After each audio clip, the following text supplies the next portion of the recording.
Hi guys, welcome back to Cooking with the Unicorn. Today we're going to be making ground beef curry with potatoes, tomatoes, and chickpeas. So first, get you some cherry tomatoes.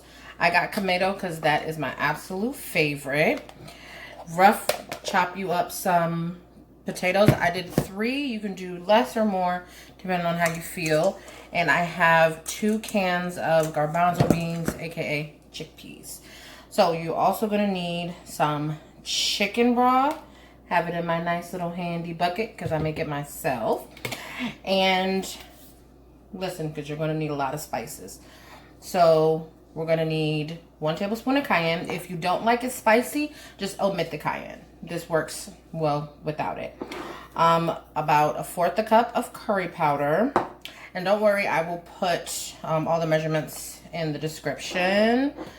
About a tablespoon of smoked paprika. You can use regular paprika if you like. I just like the way that the smoke tastes. A teaspoon of onion powder. A tablespoon of salt and pepper. 2 tablespoons of oregano. 1/4 cup of cumin. And a tablespoon of garlic salt. You can sub regular garlic if you like. You know, it's all about your preferences, because whenever I see a recipe, I never follow it word for word. I always got to tweak it just a little bit. Okay, to get started, you need to put about 2 to 3 tablespoons of olive oil in a skillet, pan, frying pan. You can use a pot, it doesn't really matter. And then we're going to heat it on high. Next, we are going to add our potatoes.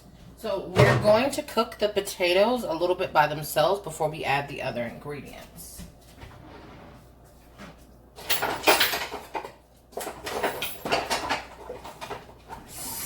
So, get these bad boys are going. So now is when you want to add your seasonings. Oh, and I also forgot a teaspoon of coriander.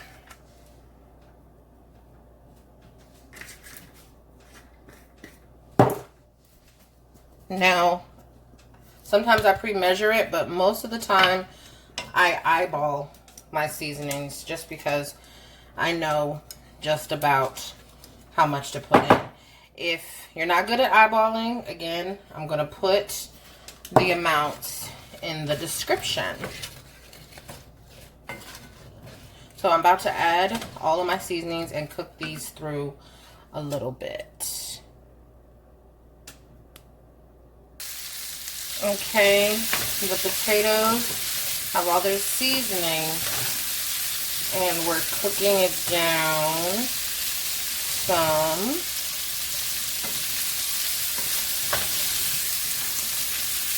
And feel free to add more or less of any of the seasonings that I've provided, or add your own. The great thing about cooking is you can take what somebody else does and make it your own.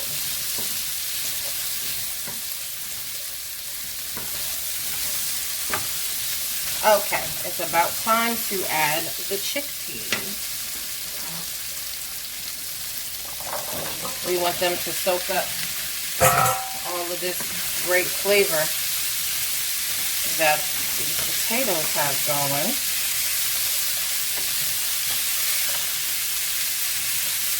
So we're not cooking them all the way through, because after they've gotten cooked a little bit, we're going to add it to the crock pot. So you only need to cook them, I'd say, about 5 minutes.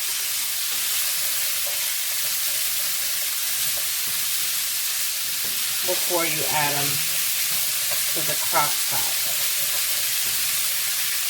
So we're not going to add the tomatoes to the pot. We're going to add them to the crock pot just because tomatoes are already soft and they don't really need to cook as long as potatoes and chickpeas. Whew. Smell.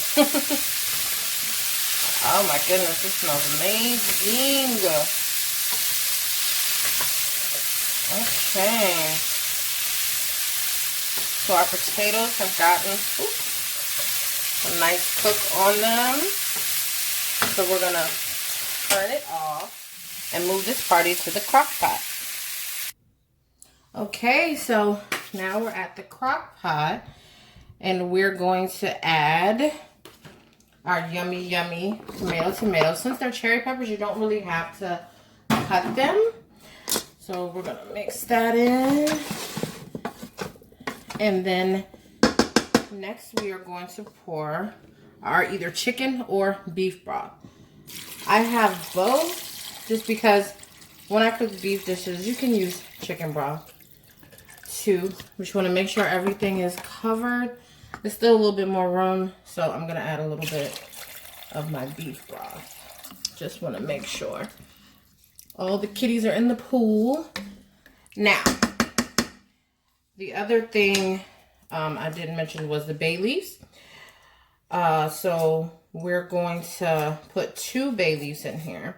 Bay leaves are perfect for when you're slow cooking because they can add your flavor and then you can just take them out.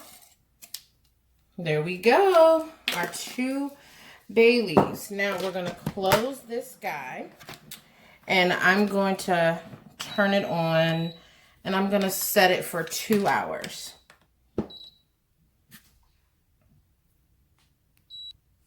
Now, you don't have to let it cook the whole 2 hours.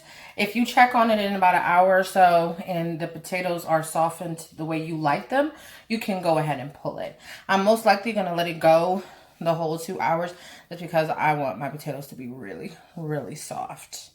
So we're going to let that work and get all yummy. And then we're going to come back and do the ground beef portion of the recipe when the potatoes have finished. Welcome back. So the potatoes mixture is all nice and done. You can see how it looks, and the potatoes are very, very soft, just the texture that I wanted them. So now we're going to move on to the ground beef. Okay, I have 2 pounds of ground beef in the frying pan. And I'm using the same pan that I cooked the potatoes in to get some of that nice juice out. Now, I didn't take this out earlier, so it's still a little bit frozen, but breaking down frozen ground beef doesn't take that long. The good thing about ground beef is you can cook it when it's frozen. Unless you wanted to make burgers, then you're kind of out of luck. So I'm going to brown this up. And then I'm going to add 1 teaspoon of all of the other seasonings that I put in the potatoes. Just to make it easy for you. Just 1 teaspoon of all of them. Just so we can have double the impact of flavor. Okay, so we're just about browned up here. And we're going to add our seasonings. And again, just 1 teaspoon of each of the seasonings that I used when I did the potatoes. So we're going to stir after each addition. Make sure everything gets nice and incorporated.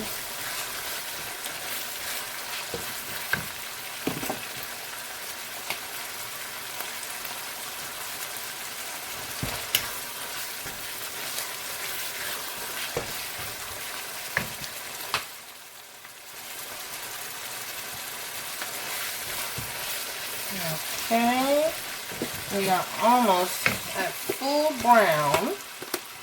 So after we finish browning this we are going to add our potato mixture to it, and then we shall be done.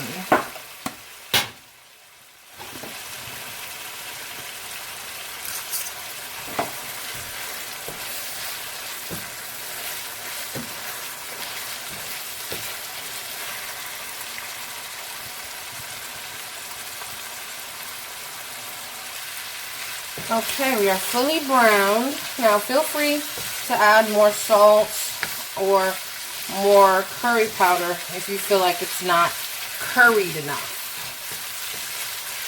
Okay, so while it's still cooking, we are going to add our potato mixture.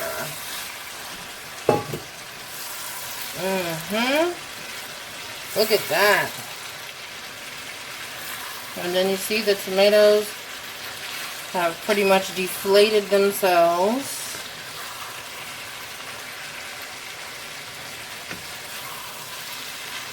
There we go. We can turn the eye off now because we are finished. And there you have it, our curry ground beef with potatoes, tomatoes, and chickpeas. Don't forget to like and subscribe. Smash them damn buttons if you enjoyed cooking with the unicorn. See you later.